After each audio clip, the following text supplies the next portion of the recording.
Um, Tell me who you are, when you were born, and where you were born. My name is Arthur Umlauf, and I was born in June 30th, 1947, and I was born in Austin, Texas, Breckenridge Hospital. My father was Charles Umlauf, a very renowned known sculptor. He moved from Chicago, went to the Chicago Art Institute, and then got in. He was in the Depression area, the WPA. He did several works for the WPA in the Chicago area. And he got a reputation there from doing those works. And then he moved to University of Texas in Austin. And that's where, at the present time now, there's the Umlauf Sculpture Garden and Museum. And that's looking right above Zilker Park. And to one side of it, and the other side of it is you see the downtown city of Austin, Texas. And he, when I was 9, we redid the house, and then he had his studio built. And before that, he had his studio was in the house, in the living room, where the living room was, or is now, but they completely redid the house.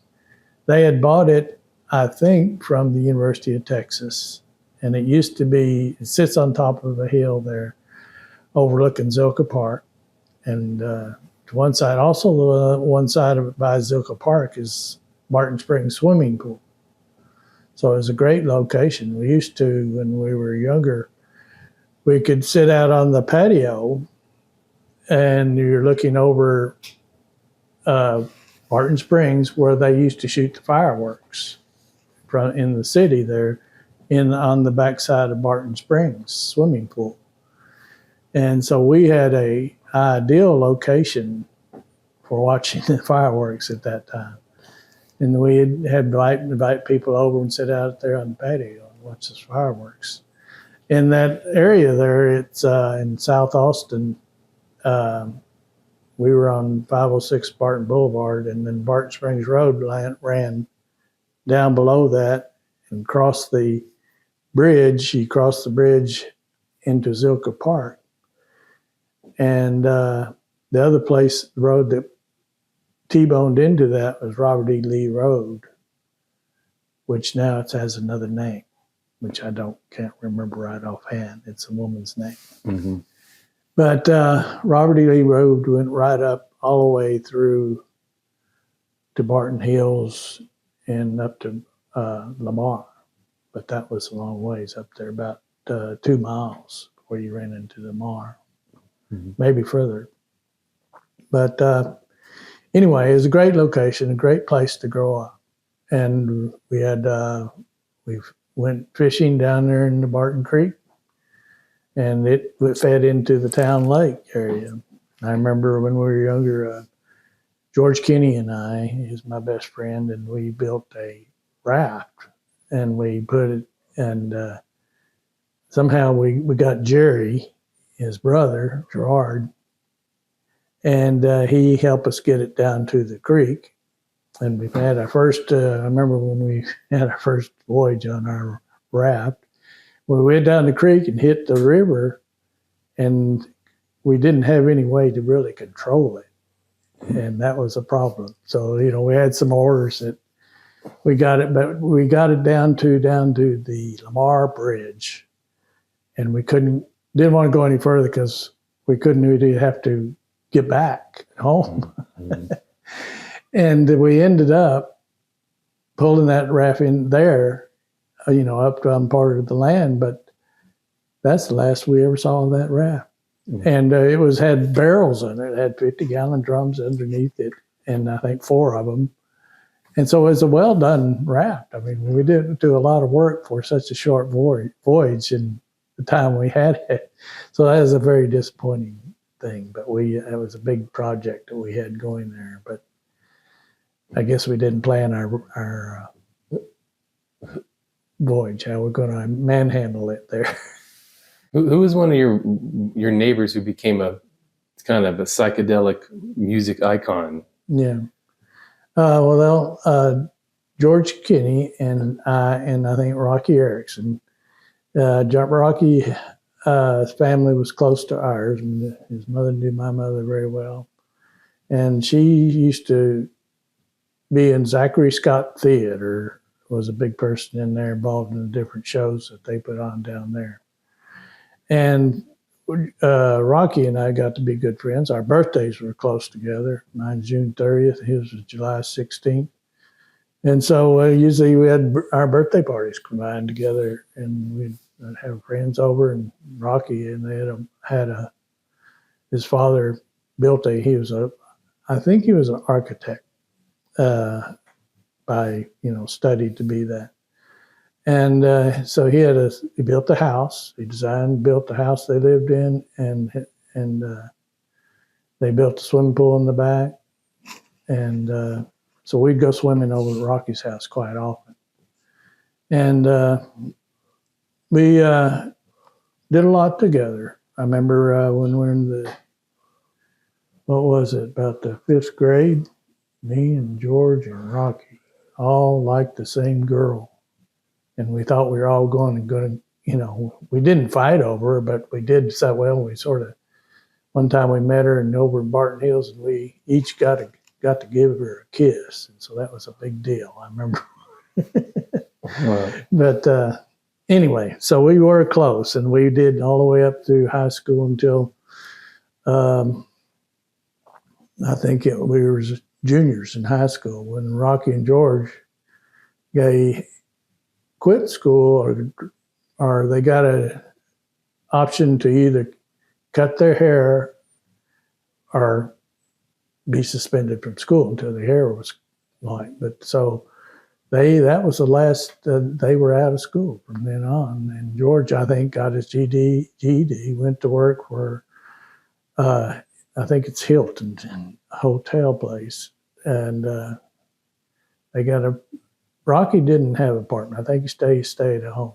But George went with Tim Cosgrove, which ended up being a good friend of mine later.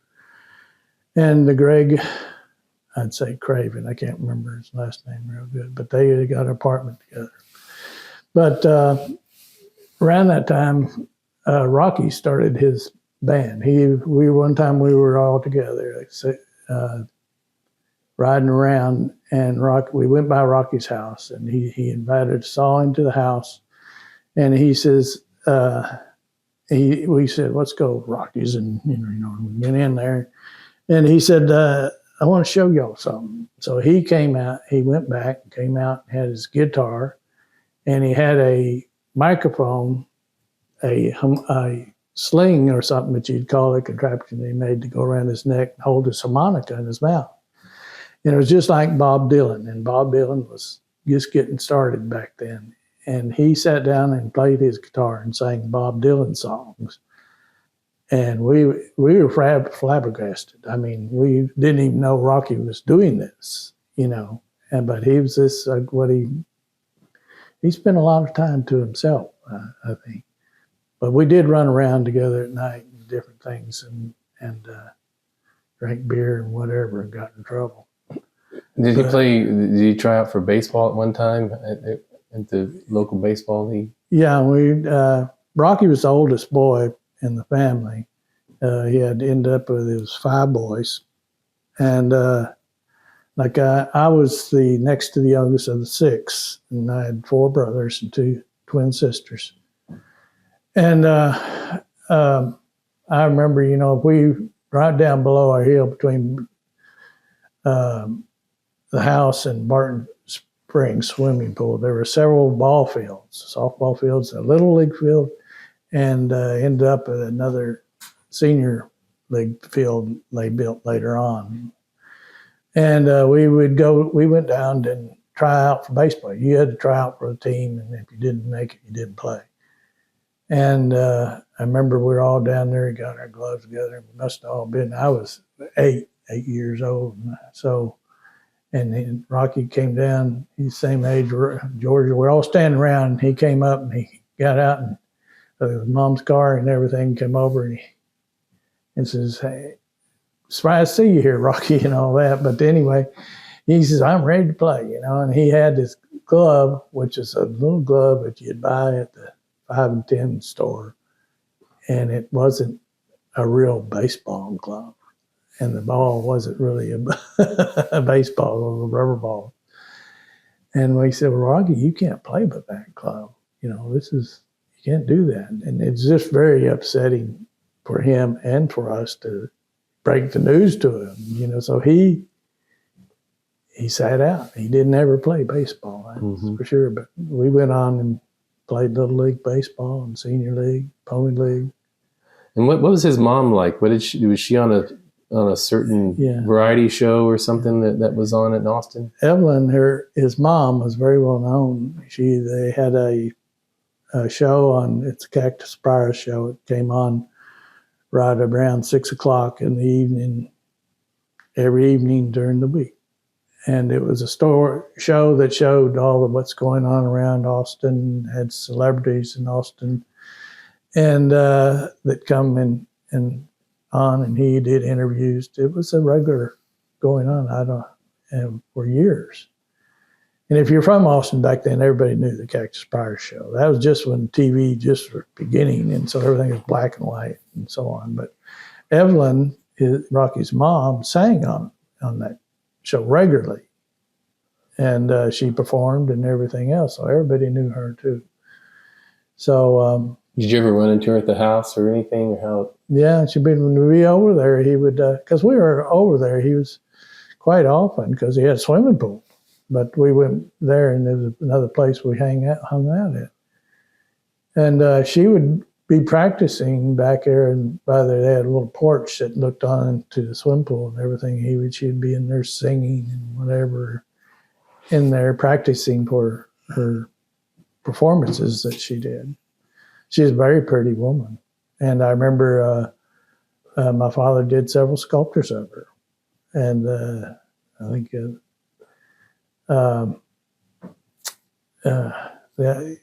I remember, I don't know if there's any into bronze, but he did a lot of terracotta pieces. He worked in stoneware at first and terracotta, and then sometimes he had pieces out of plaster he would paint to look like bronze. I have some pieces downstairs, and one of my mother just right over there I'm looking at that is painted to look like bronze. You wouldn't know it until you go up, tap on it, hear the sound of it. But my father, when he was, I remember when I was 9, you were 9 or 10 after, no, it was when I was 10 or so, that he started going over to Italy and got to do the Spirit of Flight, his first big commission that he did for Love Field in Dallas.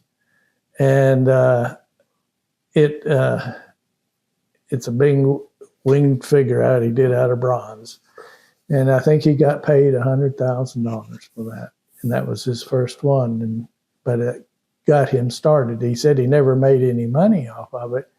It paid for all getting it over there and doing the bronze works, coming back. But it started from then on. It was every year he would be doing another big project, and then the commission from all around Texas. He had them. Yeah, churches and a bunch of stuff. Yeah, they were all around. I think he says most showings of pieces in the public of any artist in Texas. Mm-hmm. And even when we moved out to Lubbock, there were several out there when we were in probably in the United States. He has the most sculptures in public places than it might be in the United States. He has a lot of sculpture. But he was very prolific. I mean, that's all he did. His life was being a sculptor. He started when he was 11, and he was interested in that. And he had a lady that helped him paid for him to go to art classes and things like that. And I don't know her name. But, he was also a caddy, maybe during the Depression. Was he a golf caddy? Yeah, him and his brothers were caddies in Chicago. and that's how they sort of lived. They were to work their way through schools and things. I think it was after he was in the teenager, low teens or whatever, maybe 11. I know he started getting a big interest in this sculpture and art when he was 11. So but then he was taking art classes and things like that. But they worked also as a caddies, and it's and him and his brothers, Uncle Bill and Uncle Bud. Right. But then he had some fame. He had Farrah Fawcett was one of his students. She went to the University of Texas. She was an art student. Yeah. Did you ever see her in person? Did you ever see her as a young person, or? She would come there and work. I don't remember her so much as some of the other. They had students from the university and things like that. I don't remember her that much coming out to the studio, but she did. I remember because there's pictures of her in the studio, and they did quite a few works of her. She was number one, but she was so pretty. And he had, and one of them was that he got the sculpture artist of the year in Houston. It's for Texas, artist of the year in Texas. Yeah. And he got it. They had a big party to him, and Farrah and Ryan O'Neal, and her baby with Ryan O'Neal. I think there's a big hoopla about that in Hollywood about her and her affair with Ryan O'Neal, while she is married to the other person. To major Lee Majors. Yeah. And but they sort of blackballed her after that. And so she didn't come up until quite a few years later, got back into getting to do some more shows and things. Yeah. I remember Grandma talked about Lee Majors was not nice to not nice to Farrah Fawcett. I remember he wasn't happy about that. Yeah, maybe that was going on. Can't blame him for that either. Yeah. I remember seeing pictures of Farrah and her baby on Grandma's desk. Yeah. Like there were pictures of, like her and Farrah wrote back to each other. They were friends. So I saw pictures of Farrah on Angie's desk. Yeah. Well, I remember the big thing that they had in Houston, and we all went up, the family went up there. It's a lot of people there. Yeah. A lot of well-known people. Yeah.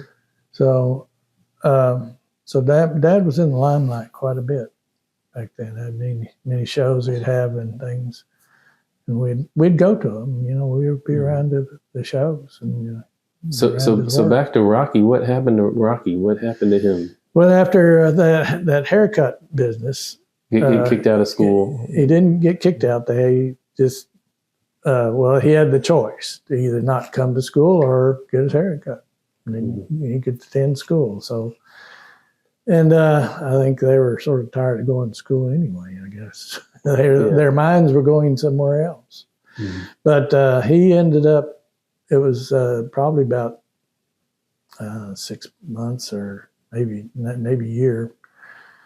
He started showing up in Austin there with a band. He started the 13th Floor Elevators, and they were playing clubs around there in Austin, and they really got known. And then he started going to Houston, and he really got known in Houston. And that's where he started with the 13th Floor Elevators, had the first album came out. Yeah, the band was doing really good. But then he got busted about that time. And he was probably 17 or 18 at that time. He got busted.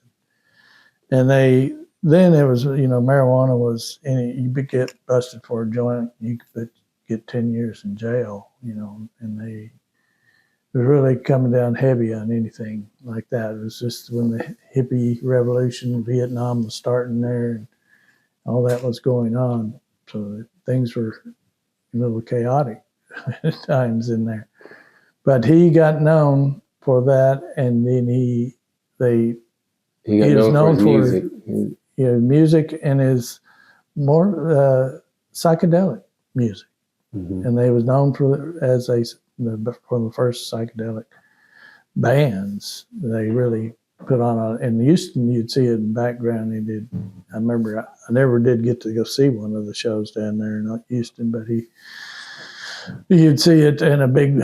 They'd have a big light show behind the band going on, and like if you go to the Vulcan Gas Company in Austin, they had a big light show on all the walls, and they'd have.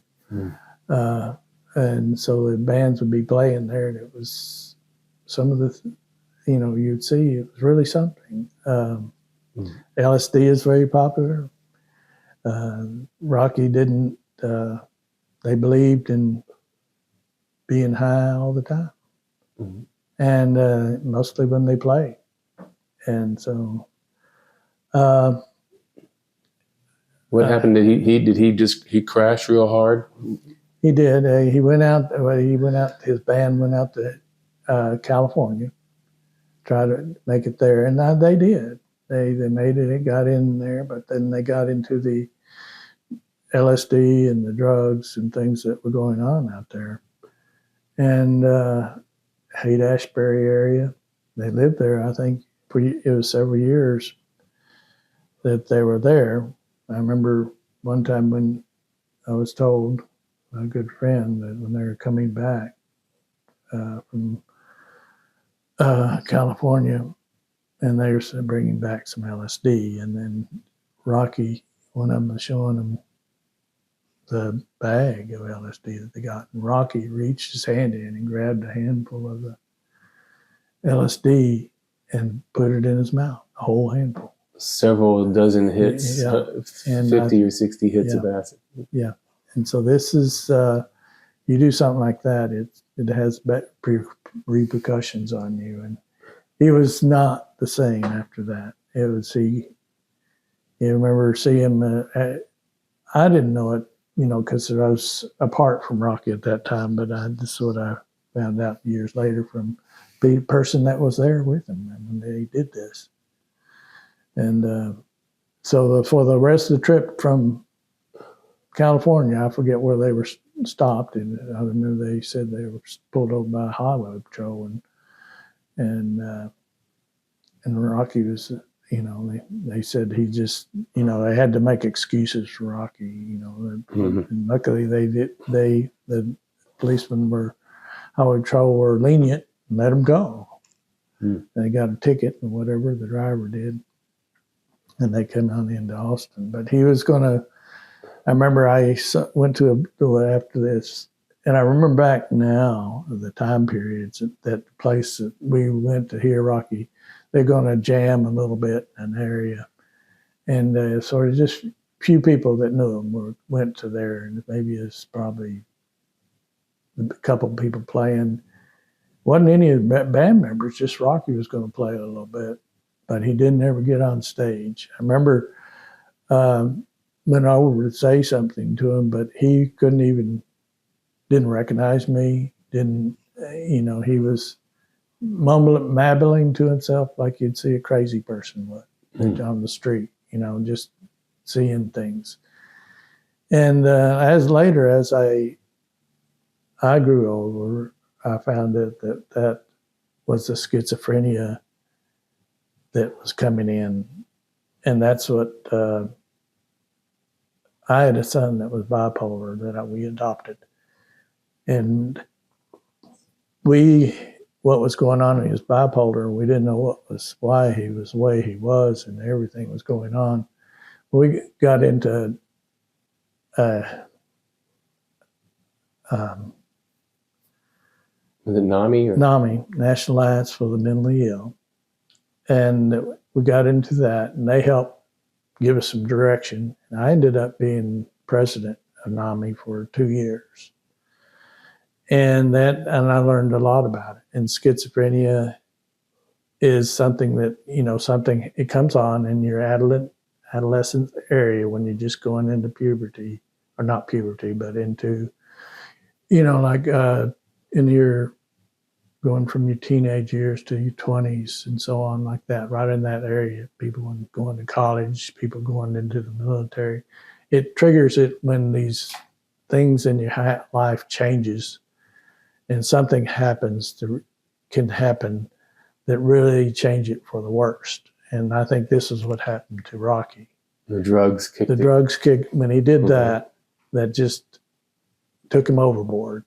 And so from then on, he was never the same until he was probably in his 50s again, when he finally started getting a handle on it. He had his youngest brother helped him, took charge of him, and helped him keep straight. I remember going up to Mike Goldberg's, my sister's husband's memorial, and seeing a sign on the street in New York on one of the posts there, a Roky Erickson playing.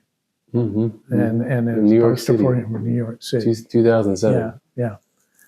And so, and about that time before that, we ran into him. I think Simon was with me when we ran into him down at Threadgill's, a restaurant there. Yeah, at South by Southwest, he was down there. He was down there, and he had played there in South by Southwest somewhere. Mm-hmm. And that's where he went. It was right South by Southwest is happening right there next to Threadgill's, which is on Barton Springs Road, Barton Boulevard. Mm-hmm. And Barton Springs Road, right off of Congress and Barton Springs Road, where they interject there. But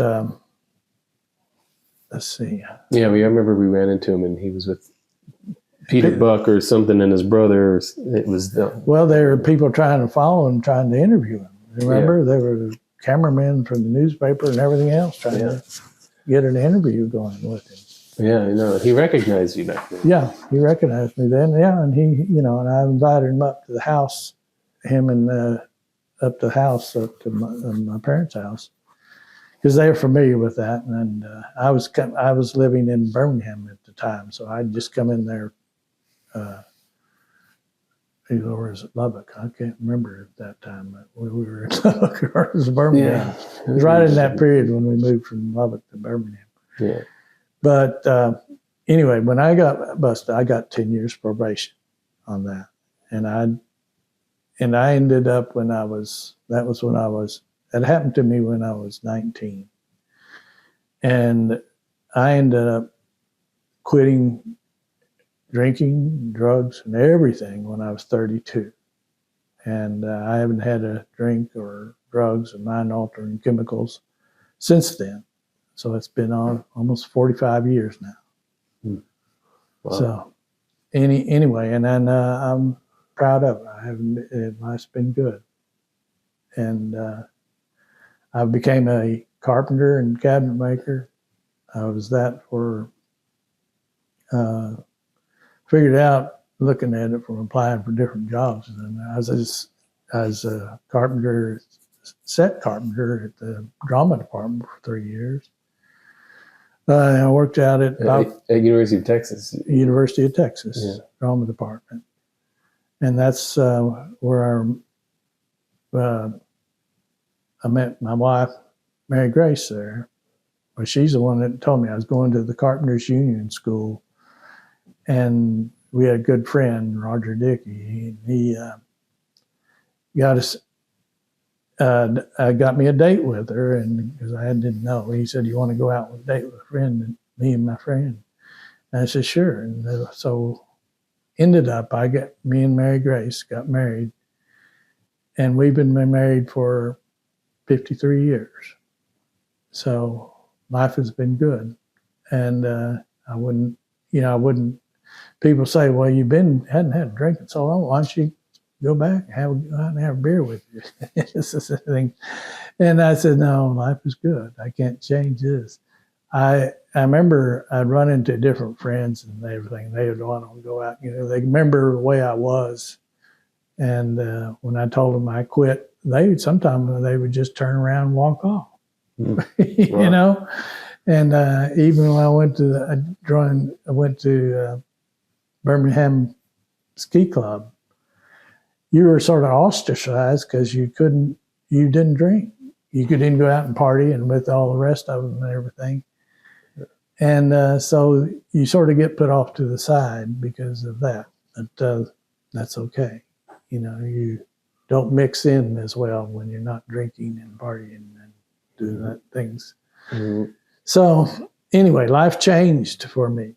And it changed. And you're an artist now. Now I'm an artist. Are these two pieces behind you yours? Yeah, this is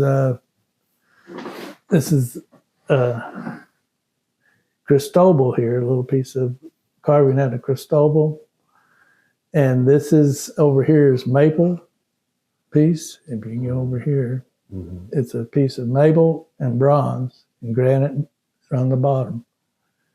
That this is a piece that we had. These are tables that the people used to be out in their schools when you're in high school, had these chemistry classes, and these counters were made out of the big black counters they'd see. Well, we were I worked out at Biochemistry Research, so that's where they would come get rid of stuff. And we got these and planed them down, cut them up, and they were black. Mm-hmm. And we run them through our planer, and this is what it was. It's maple, all butcher block maple together. You can look at it there once in a while, I see a line in one of the lines there where it's another set of wood. Yeah, and then the black is metal, right? Yeah, this is bronze. Mm-hmm. See, and you see here, this changes right here. That's where another piece of wood was. Right here, right there's a line there, and there's another one right here. Wow. Going right here. So they're blocked together, but butcher block like. But and this painting behind you is your dad's. Yeah, this is my father's. Oh, these are all my father's paintings back here, and they're all done in the 40s and into the 50s, late 40s and the 50s. All these around here. Mm-hmm. This is right behind me is the Dream. I think it's a great piece myself. Mm-hmm. And the ones that are over here, you can see it's the same style, same everything that's going on here. It is almost a dream too. Mm-hmm. You know, so I like this. It all comes together here. And this is this period of time that it's going on. Yeah. The mask is your father's. Yeah, it's a mask. That's out of walnut. Mm-hmm. This piece over here is the head of a man. And it's out of lignin vitae. Mm. And I'm working on a piece of that right now. It's going to be more like this mask here that will hang on the wall. Mm-hmm. It's going to sort of be about that size, right? But out of lignin vitae, which I'm working on now. This is. Well, hang on. Let me ask you a couple more questions. Okay, sorry. So who was another character along Barton Springs Boulevard that was August Hartkopf? August Hartkopf. What did he? He had a nickname for Hands Hartkopf, but people would call him Hands because of his hands are so big. Mm-hmm. And he had a deformity that he was born with, like the old Andre the Giant. Andre the Giant, the wrestler that you see. He looked like that. Mm-hmm. And he was as big as that, probably almost not 7 feet tall, but pretty close. He was huge. And they said he could he raced around the track, in a round track, a 55 Chevrolet that he souped up the motor and worked on it. And he was, you know, he couldn't just make a living by racing cars. You had to do something else to help finance. So he, you know, worked on other people's cars too. But his main point was fixing his car to race almost every weekend. They'd go out to the races. Yeah. So he's always. I think he had gassers, which was like a dragster. It was like a. It wasn't a dragster. Really? No, it was a round track. A round track. Okay. Yeah, a round track. They all raced around the track out there. Right. Yeah, and his stepbrother, Butch Lake, he's the one that was the dragster. They would do the quarter-mile dragsters. Mm-hmm. And he had, I remember going out and having Tom was my younger brother, Butch Lake and him were good friends, best of friends. I remember him taking him to one of my international carryall that I had out there to have the transmission fixed. And there's no gear there. It was messed up inside there, or the clutch. But they had to take transmission out to get to it and everything. Anyway, he had a nice garage. It's about a 4-star stall garage there that he worked on his race cars to drag them. But August had one down. His shop was right below where we lived.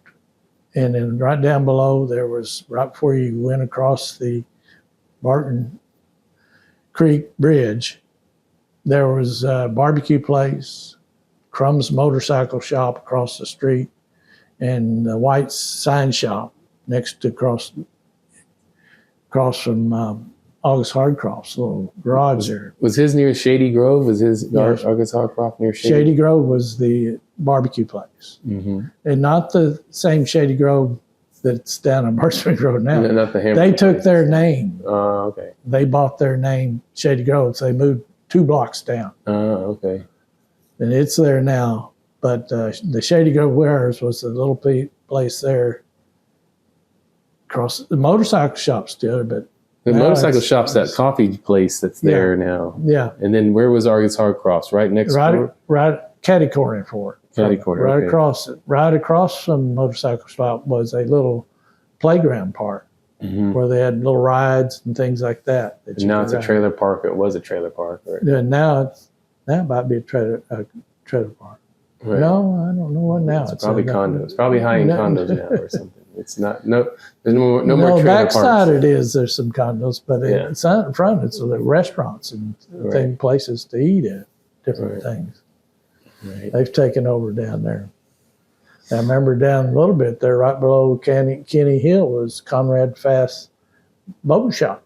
Mm-hmm. Right below at the hill, Kenny Hill. Yeah, a boat shop on Barton Springs. I guess he had the lake behind him. Town Lake was back still. Yeah, it had boats. It was big enough. They had boats inside the building. Yeah, okay. In glass front. Yeah, yeah. And then the trailer park is there, Barton Springs Road Trailer Park. I think it's still there. Yeah. Well, let's see. Yeah, who knows? Yeah, the trailer park's still there. Let's see. But then on the other side of that, toward the river, they had softball fields. Mm-hmm. Softball fields and one hardball field. That's where I played Pony League in the hardball field. And then a Little League field. So they had 2 softball fields with the bleachers around them so people could watch them play. Mm-hmm. And those were two softball fields, 1 Pony League and 1 Little League field. When you go back to Austin now, are you always blown away when you go back to Austin? You see how it changes? Oh, yeah. Yeah, it's so grown. When I grew up there, it was 100,000 people in Austin.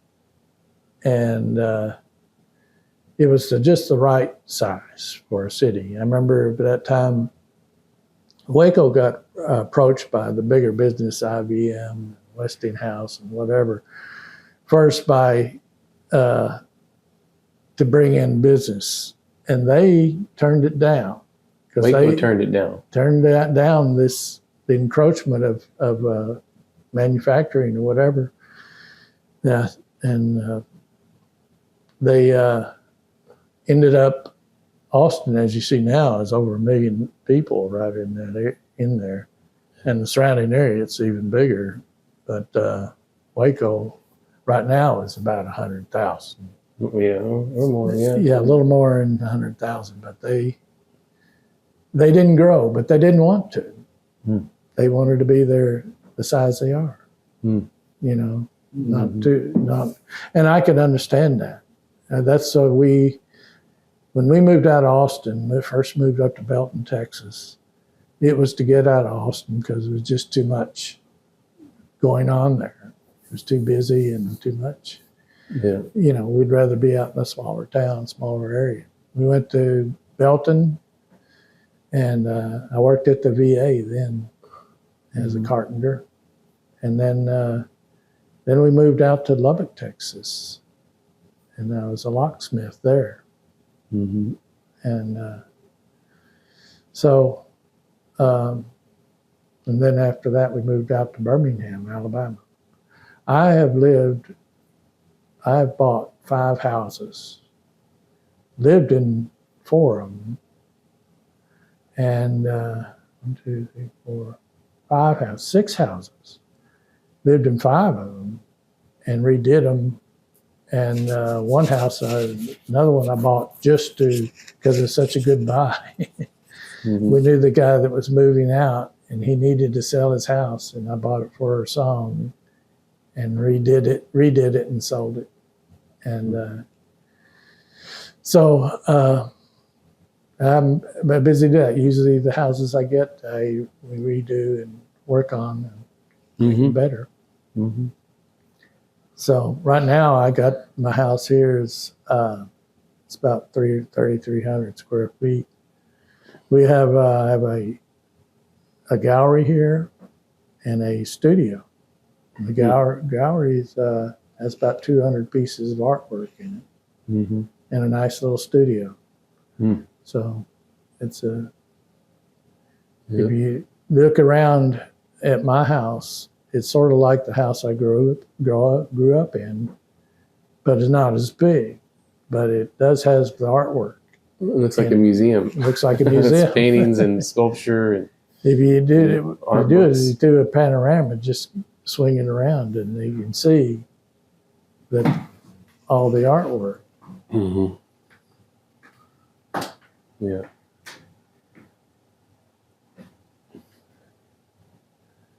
Yep. Yeah.